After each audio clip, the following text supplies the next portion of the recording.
అందరికీ praise the lord. అనుదినము దేవుని వాగ్దానం.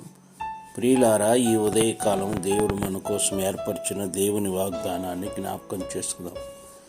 యెహోవా మిమ్మల్ని మీ పిల్లలను వృద్ధి చెందించును. కీర్తనలు 115:14. సహజంగా దేవుడు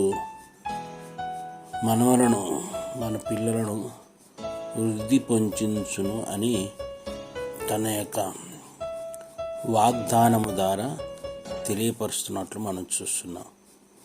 ఇక్కడ దావీదు కీర్తనలు 115:14 చూసినప్పుడు దేవుడే స్వయంగా దేవుడు మిమ్మల్ని మీ పిల్లలను వృద్ధి పొందించునని. వృద్ధి అంటే ఇంతవరకు నువ్వు అభివృద్ధి లేక ఆశీర్వాదం లేక జీవించినట్లయితే దేవుడు ఇది మొదలుకొని నీ పిల్లలను మీ కుటుంబాన్ని వృద్ధిలోకి నడిపించునుగాక, అభివృద్ధిలోకి నడిపించునుగాక.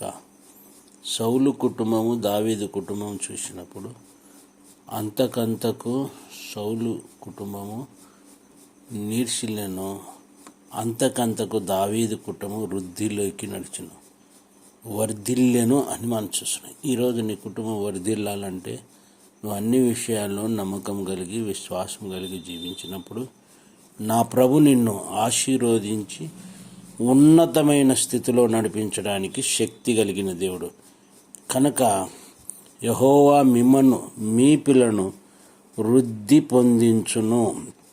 అట్టి కృప మనందరికీ కలుగునుగాక.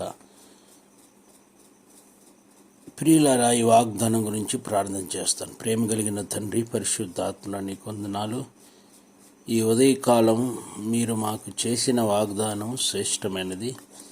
ఈ వాగ్దానాన్ని నమ్మి నీ కృపలో నీ దయలో మమ్మల్ని అందరినీ వృద్ధి పొందించుటకు సహాయం చేయమని యేసు నామమున అడుగుచున్నాము తండ్రి. ఆమేన్.